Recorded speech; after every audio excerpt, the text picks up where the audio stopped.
Hi friends, বঙ্গমান Bangalore একটি নতুন ভিডিওতে আপনাদের স্বাগত জানাই। আশা করি আপনারা সবাই ভালো আছেন। সবাইকে আমার তরফ থেকে হ্যাপি গণেশ চতুর্থী। আপনারা ভিডিওতে যে গণেশ পুজো দেখতে পাচ্ছেন, এটি আমাদের ব্যাঙ্গালোরের সোসাইটির গণেশ পুজো। এবছর এই পুজোটি 10 বছর সম্পূর্ণ হলো। সকাল থেকে রাত পর্যন্ত এই দিনটা কিভাবে কেটে যায় বোঝাই যায় না। সারাদিনই কিছু না কিছু অ্যাক্টিভিটি থাকে। সোসাইটির বাচ্চা বড় সবাই অ্যাক্টিভিটিতে অংশগ্রহণ করে। প্রায় 1 মাস আগে থেকে চলতে থাকে প্রস্তুতি পর্ব। আগের দিন থেকে শুরু হয় মণ্ডপ ডেকোরেশনের কাজ। তাতে সোসাইটির সমস্ত বাচ্চা বড় সবাই অংশগ্রহণ করে। আমরাও অংশগ্রহণ করেছি আগে, কিন্তু এই বছর আমার হাজব্যান্ডের শরীরটা একটু খারাপ থাকে, আমরা এই বছরটা অংশগ্রহণ করতে পারলাম না। এমনকি পুজোর দিন সকালবেলাটাও আমি বেশিক্ষণ এখানে থাকতে পারিনি। এই সকালবেলা এখন পুজোর পর হবে ভোগ বিতরণ। ভোগ তৈরিতেও সোসাইটির অনেকেই অংশগ্রহণ করে থাকে।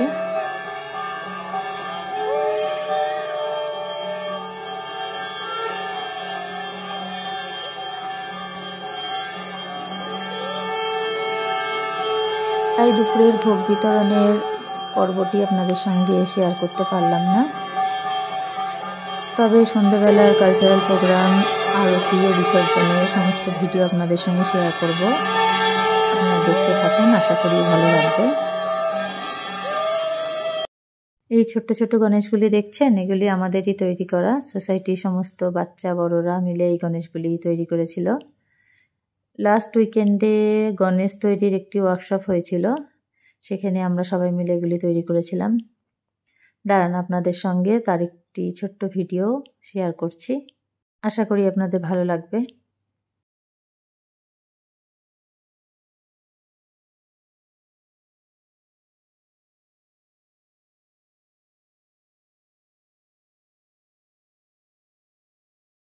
শুরু হলো সন্ধ্যাবেলার cultural program. From this moment you shall be known as Ganesha, the Lord of the Ganas, remover of obstacles, the giver of wisdom and prosperity. Had returned, but to his surprise, he found a boy standing guard at the door. This child had a staff in his hand and was radiating an unusual confidence. His eyes were steady, his posture uneasy. Shiva said with calm authority, "Child, step aside. This is my home. I am entering to meet my Parvati." But Ganesha, remembering his command, bowed respectfully and replied, "No one shall pass without my mother's permission. You cannot enter until she comes."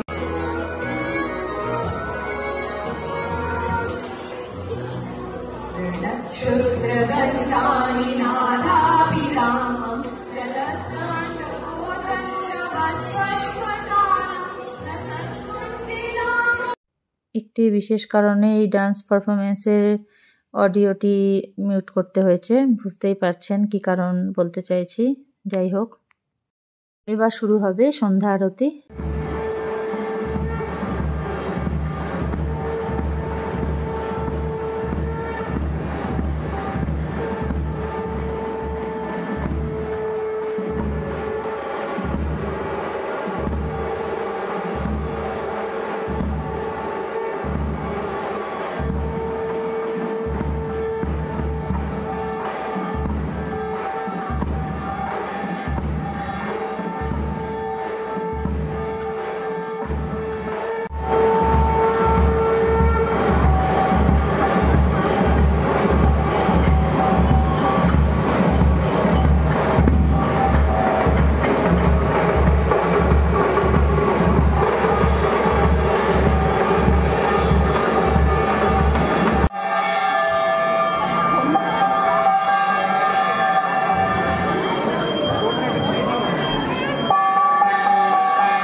Ganapati বাপ্পাকে এবার মণ্ডপ থেকে নামিয়ে ট্রাকে তোলা হচ্ছে। এবার একটু ঘোরানো হবে, তারপর হবে বিসর্জন।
গণপতি বিসর্জন আর নাচ গান হবে না তা কি হয়?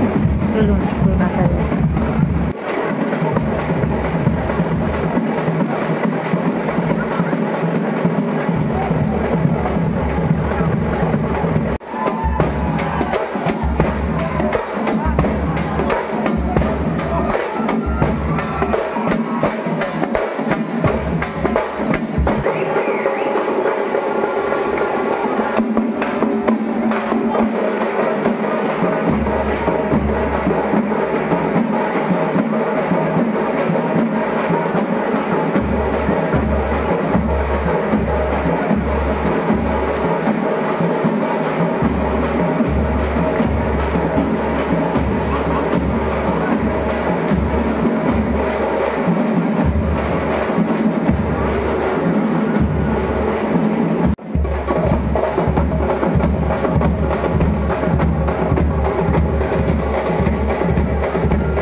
গণপতি বাপ্পা মরিয়া, আবার একটি বছরের অপেক্ষা। এখানে সমস্ত গণেশের মূর্তিগুলো ইকো ফ্রেন্ডলি হয়ে থাকে, সুন্দরভাবে জলে ডিজলভ হয়ে যায় আর কোনো প্রাকৃতিক দূষণও ঘটায় না। ব্যাঙ্গালোরে সাধারণত কোনো পুকুর বা নদীতে মূর্তি বিসর্জনের চল নেই। এখানে একটি বড় ড্রামের মধ্যে জল ভর্তি করে সেখানেই মূর্তির বিসর্জন দেওয়া হয়, আর খুব ইজিলি এই ড্রামের জলের মধ্যেই মূর্তিটি সুন্দরভাবে ডিজলভ হয়ে যায়। খুব সুন্দরভাবে দিনটি কাটলো, আবার একটি বছরের অপেক্ষা। এখন সবার জন্য ভোগের ব্যবস্থা থাকে, এটাকে বলা হয় নৈবেদ্য থালি। এর মধ্যে থাকে গণপতি বাপ্পার সমস্ত পছন্দের খাবার। তো ভিডিওটি আজ এখানে শেষ করছি। ভালো লাগলে লাইক করবেন, আর চ্যানেলটি সাবস্ক্রাইব না করে থাকলে সাবস্ক্রাইব করার অনুরোধ রইল। নমস্কার।